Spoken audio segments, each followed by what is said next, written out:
Timur کی سلطنت کے شمالی حصوں کے حاکم ککلک اور ایتکو سرائے شہر میں جمع ہوئے اور ویٹولڈ کے خلاف دونوں اپنی جنگی تیاریوں میں مصروف ہو گئے تھے۔ دوسری طرف ویٹولڈ بھی حرکت میں آ چکا تھا۔ اس نے لیتوانیا کے ایک مضبوط اور جرار لشکر کے علاوہ پولینڈ کے لشکر کو بھی اپنے ساتھ ملایا، کیونکہ پولینڈ کا حاکم اس کا بھائی تھا۔ ایسا کرنے کے بعد ویٹولڈ نے مسلمانوں کے خلاف صلیبی جنگ کا اعلان کر دیا، اور اس اعلان کا اسے یہ فائدہ ہوا کہ یورو کے مختلف ممالک کے تقریباً 500 نواب، سردار اور جرنیل بھی اپنے اپنے لشکر کے ساتھ اس صلیبی جنگ میں حصہ لینے کے لیے ویٹولڈ کے ساتھ آ ملے تھے۔ اس دوران تیمور کے حکم کے مطابق ککلک نے ویٹولڈ سے توختمش کی واپسی کا مطالبہ کر دیا۔ ویٹولڈ نے اس خط کا جواب یوں دیا کہ اپنے اس انگنت اور طوفانی لشکر کے ساتھ اس نے سیلاب کے تند ریلے کی طرح ایتکو اور ککلک خان کے علاقوں کی طرف پیش قدمی شروع کر دی۔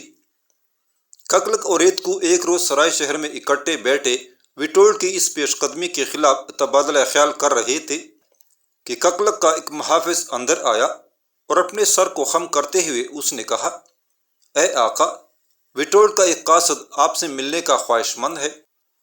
ککلک نے بے تابی اور بے چینی میں کہا، اسے فوراً اندر لے آؤ۔ تھوڑی ہی دیر بعد وہ محافظ ویٹولڈ کے قاصد کو اندر لے آیا۔ اسے دیکھتے ہی ککلک نے بھاری اور گونجدار آواز میں پوچھا، تم ویٹولڈ کی طرف سے ہمارے لیے کیا پیغام لے کر آئے ہو؟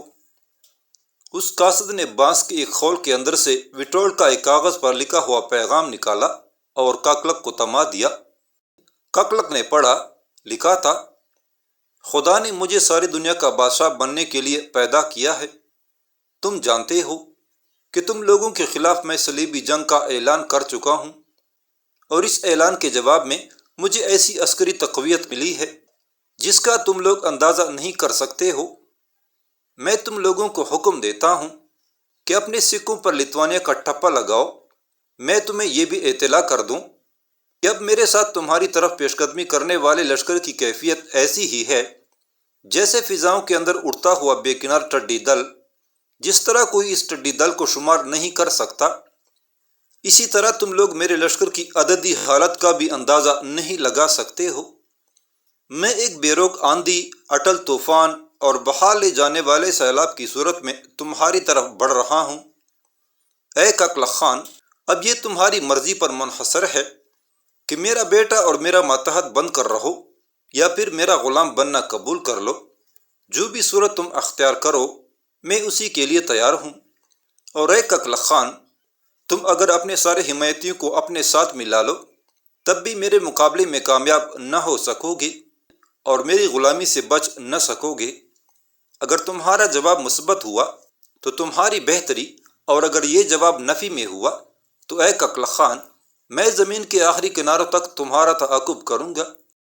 اے ککلک خان، میں دریائے ڈیمپور کو عبور کرنے کے بعد 50 میل تمہاری سرزمین کی طرف بڑھنے کے بعد میں اپنے لشکر کے ساتھ پڑاؤ کیے ہوئے ہوں۔ یہیں پر میں اپنے قاصد کی واپسی کا انتظار کروں گا، اور اے ککلک خان، یہیں میں تمہاری قسمت اور مقدر کے بگڑنے اور سنوارنے کا فیصلہ بھی کروں گا۔ ویٹولڈ کا خط پڑھنے کے بعد ککلک نے وہ خط اپنے قریب بیٹھے تیمور کے دوسرے حاکم ایتکو کو تھما دیا تھا۔ ایتکو نے وہ خط پڑھا، پھر اس نے ویٹولڈ کے قاصد کو مخاطب کر کے کہا، اے قاصد، تم ایک روز یہاں رکو، ہم آپس میں مشورہ کرنے کے بعد ویٹولڈ کے نام تمہیں اپنا جواب دے دیں گے۔ اس کے ساتھ ہی ایتکو نے وہاں کھڑے محافظوں کو حکم دیا کہ وہ قاصد کو اپنے ساتھ لے جا کر اس کی رہائش اور کھانے کا انتظام کرے۔ ایک محافظ آگے بڑھا اور ویٹولڈ کے قاصد کو اپنے ساتھ لے گیا تھا۔ اس قاصد کے جانے کے بعد ککلک نے احتجاج کرنے کے انداز میں ایتکو سے کہا، یہ آپ نے کیا کیا؟ آپ نے اس قاصد کو صاف اور واضح الفاظ میں بتا دیا ہوتا کہ ہم عن قریب اپنے عساکر کے ساتھ حرکت میں آ رہے ہیں اور ویٹولڈ کے ساتھ وہی معاملہ طے کریں گے جہاں اس نے پڑاؤ کیا ہوا ہے۔ ایتکو نے مسکراتے ہوئے کہا، تم ابھی جوان ہو، اس لیے تم سے ایسی ہی جذباتی فیصلے کی امید کی جا سکتی ہے، اور اسی بنا پر ویٹولڈ نے تمہیں اپنا بیٹا بنانے کی پیشکش کی ہے، جبکہ میں عمر کے اس حصے میں ہوں جہاں میں ویٹولڈ کو اپنا بیٹا کہہ سکتا ہوں۔ سو ککلک خان، میں نے درست فیصلہ کیا ہے، اس لیے کہ مجھے امیر تیمور کے جنرل نور الدین اور اس کے لشکر کا انتظار ہے، اور سنا گیا ہے کہ نور الدین بلا کا ایک زیرک جرنیل اور طاقتور جوان ہے۔ اس نور الدین کی آمد تک ہمیں وٹول کے ساتھ اپنے مسائل کو الجھا کر رکھنا چاہیے، اور جب نور الدین یہاں پہنچ گیا تو پھر اسی روز وٹول کے خلاف ہم کوئی فیصلہ کن اقدام اٹھانے کے لیے تیار ہو جائیں گے۔ اور اے ککلک، میں نے سن رکھا ہے امیر تیمور کا یہ نور الدین نام کا جرنیل عید کو کہتے کہتے خاموش ہو گیا، کیونکہ ایک محافظ اندر آیا اور ککلک کو مخاطب کرتے ہوئے اس نے کہا، اے آقا، باہر ہمارا ایک مخبر آیا ہے اور وہ یہ بتلاتا ہے کہ امیر تیمور کا جنرل نور الدین اپنے لشکر کے ساتھ یہاں پہنچا ہے اور شہر کے جنوبی حصے میں خیمہ زن ہو رہا ہے۔ قبل اس کے کہ ککلک کچھ کہتا، عید کو فوراً اٹھ کھڑا ہوا اور کہا، اے ککلک میرے عزیز، مجھے جس کا انتظار تھا وہ پہنچ گیا ہے۔ بخدا یہ نور الدین بڑا نیک بخت جرنیل ہے۔ ادھر میں نے اس کا ذکر کیا اور ادھر مخبر نے یہ اطلاع آن کی کہ نور الدین اپنی لشکر کے ساتھ شہر کے جنوب میں خیمہ زن ہو رہا ہے۔ اے ککلک میرے عزیز، اٹھو اور نور الدین کا استقبال کریں۔ مجھے امید ہے کہ وہ وٹول سے نمٹنے کے لیے ہماری بہترین رہنمائی کرے گا۔ اے ککلک، یہ بھی سن رکھو کہ میں سمجھتا ہوں قدرت پوری طرح ہمارا ساتھ دے رہی ہے، اس لیے کہ جو اب کے لیے میں نے وٹول کے سفیر سے 2-1 روز کا وعدہ کیا ہے، اور نور الدین کے آنے پر ہم قاصد کو مناسب جواب دینے کے قابل ہو گئے ہیں۔ پھر وہ دونوں اٹھ کر باہر نکل گئے تھے۔ ککلک اور عیدکو جب شہر کے جنوب میں آئے تو انہوں نے دیکھا وہاں واقعی نور الدین کا لشکر خیمہ زن ہو رہا تھا۔ ککلک اور عیدکو ایک ایسی جگہ آ کھڑے ہوئے جہاں چند جوان ایک خیمہ نصب کر رہے تھے۔ عیدکو نے انہیں مخاطب کر کے کہا، اے عظیم قوم کے فرزندو، میں عیدکو ہوں اور میرے ساتھ ایک ککلک خان ہے۔ کیا تم ہماری رہنمائی کرو گے؟ تمہارے امیر نور الدین کہاں ہے؟ ان میں سے جو جوان بیٹھے ہوئے تھے وہ عیدکو اور ککلک کا نام سن کر احتراماً اٹھ کھڑے ہوئے۔ پھر ان میں سے ایک نے کہا، آئیے میں آپ کو امیر نور الدین کے پاس لے کر چلتا ہوں۔ عیدکو اور ککلک دونوں خاموشی سے اس جوان کے ساتھ ہو لیے تھے۔ نصب ہوتے خیموں کے اندر تھوڑا سا آگے جا کر ایک جگہ وہ جوان رک گیا۔ ان کے سامنے قریب ہی نور الدین چند جوانوں کے ساتھ مل کر اپنا خیمہ نصب کر رہا تھا، اور اس کے دائیں طرف یوگرین بھی کچھ جوانوں کو اپنا خیمہ نصب کرنے میں مدد دے رہا تھا، جبکہ نور الدین اور یوگرین کے درمیان جہاں ان کے گھوڑے کھڑے تھے وہاں نائسیا کڑی نور الدین کو عام جوانوں کے ساتھ کام کرتے دیکھ رہی تھی۔ اس جوان نے عیدکو اور ککلک کی طرف اشارہ کرتے ہوئے کہا، اے صاحبو، وہ سامنے دراز کا جوان جو اس وقت خیمے کی تناب کو کونٹی کے ساتھ باندھ رہا ہے وہی نور الدین ہے۔ ان کے دائیں طرف جو جوانوں کو خیمہ نصب کرنے میں مدد دے رہا ہے وہ وٹول کا جرنیل یوگرین ہے۔ اس یوگرین کی ایک بیٹی ہے جسے وٹول نے بے آبرو کرنے کی کوشش کی تھی، جس کی بنا پر یوگرین نے ہمارے ہاں پناہ لے لی ہے۔ یہ یوگرین ہمارے لشکر میں اس لیے شامل ہوا ہے کہ اس جنگ میں وہ اپنی آنکھوں سے وٹول کی بے بسی اور لاچارگی کا نظارہ کرے، اور ان دونوں کے درمیان مردانہ جنگی لباس میں یوگرین کی وہی نائسیا نام کی بیٹی کھڑی ہے، جس کی وجہ سے یوگرین کو وٹول کے خلاف بغاوت کر کے ہمارے ہاں پناہ لینے پر مجبور ہونا پڑا تھا۔ اگر آپ دونوں صاحب کہیں تو میں آگے جا کر امیر کو آپ کے آنے کی اطلاع کروں۔ عیدکو نے ایک عقیدت اور ارادت مندی میں کہا، ایسا امیر جو اپنی لشکریوں کے ساتھ ہر کام کرتے ہوئے آر محسوس نہ کرتا ہو، اسے ہم کیوں زحمت دیں کہ وہ اپنا کام چھوڑ کر ہمارا استقبال کرے؟ ہمارا فرض بنتا ہے کہ ہم خود آگے بڑھ کر ایسے امیر کو عقیدت برا سلام کہیں۔ اس کے ساتھ ہی عیدکو نے اپنے رہنمائی کرنے والے جوان کو مخاطب کر کے کہا، اے عزیز، تیرا شکریہ کہ تو نے یہاں تک ہماری رہنمائی کی، اور اس کے علاوہ تو نے امیر نور الدین کے علاوہ وٹول کے جرنیل یوگرین اور اس کی بیٹی کی بھی نشاندہی کی۔ اب تم جاؤ، ہم دونوں اب خود ہی امیر نور الدین سے مل لیتے ہیں۔ وہ جوان واپس لوٹ گیا۔ عیدکو اور ککلک آگے بڑھے اور اس جگہ جا کھڑے ہوئے جہاں پر نور الدین کام میں مصروف تھا۔ نور الدین نے بھی انہیں اپنی طرف آتے ہوئے غور سے دیکھا تھا۔ نور الدین کے پاس کھڑے ہوتے ہوئے عیدکو اور ککلک نے پہلے باری باری سلام کیا، ساتھ ہی ایتکو نے بلند آواز میں کہا، اے امیر نور الدین، میں ایتکو ہوں اور میرے ساتھ ایک ککلق خان ہے، ہم دونوں آپ کو اس شہر میں خوش آمدید کہتے ہیں۔ نور الدین اٹھ کھڑا ہوا اور ان دونوں کو گلے لگا کر وہ بڑی گرمجوشی سے ملا۔ اتنی دیر تک یوگرین بھی ان کے نزدیک آ گیا تھا۔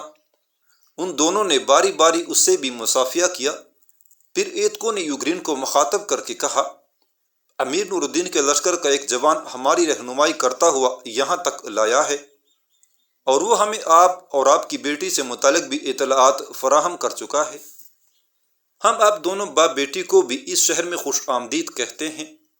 پھر ایتکو اور ککلق دونوں نور الدین کی طرف مڑے، اور اس بار ککلق نے نور الدین کو مخاطب کر کے کہا، اے امیر نور الدین، آپ انتہائی مناسب وقت پر اپنے لشکر کے ساتھ یہاں پہنچے ہیں۔ نور الدین نے تیز مگر فکر گیر نگاہوں سے ککلق کی طرف دیکھا اور تجسس برے لہجے میں اس نے پوچھا، کیا ان دنوں یہاں کوئی غیر معمولی واقعہ پیش آیا ہے؟ ککلق نے کہا، ہاں ایسا ہی سمجھ لیں۔ وٹول کا ایک قاصد اس کا خط ہماری طرف لے کر آیا ہے۔ ہم نے ابھی اس خط کا جواب نہیں دیا کیونکہ یہ قاصد آج ہی تھوڑی دیر قبل آیا ہے اور ہم نے اسے 2-1 روز کرنے کو کہا ہے۔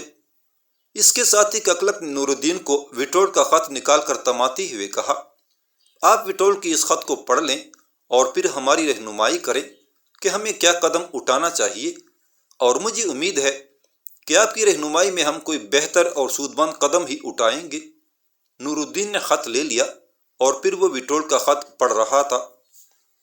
وٹول کا خط پڑھنے کے بعد نور الدین نے وہ خط ککلق کو واپس تھما دیا اور کہا، وٹول نے ہمارے خلاف صلیبی جنگ کا اعلان کر دیا ہے اور اس کے لیے ہم لبیک کہتے ہیں۔ اپنے لشکر کی قوت و تعداد کے بھروسے پر جن نوح کا خط اس نے ہمیں لکھا ہے، یہ اس کی اپنی سوچ اور سمجھ کا باعث ہے، لیکن اپنی سمجھ اور بوجھ کے مطابق جب ہم اس کے خلاف حرکت میں آئیں گے تو وہ اپنی ہر چوکڑی بھول کر اس بات کا اقرار کرے گا کہ روس اور پولینڈ سے جنگ کرنا آسان ہے، لیکن ہم تاتاری مسلمانوں سے اس کے لیے باعث ذلت و رسوائی ہے۔ اے ایتکو اور ککلق، میرے عزیزو، ابھی اور اسی وقت وٹول کے قاصد کو واپس کر دو۔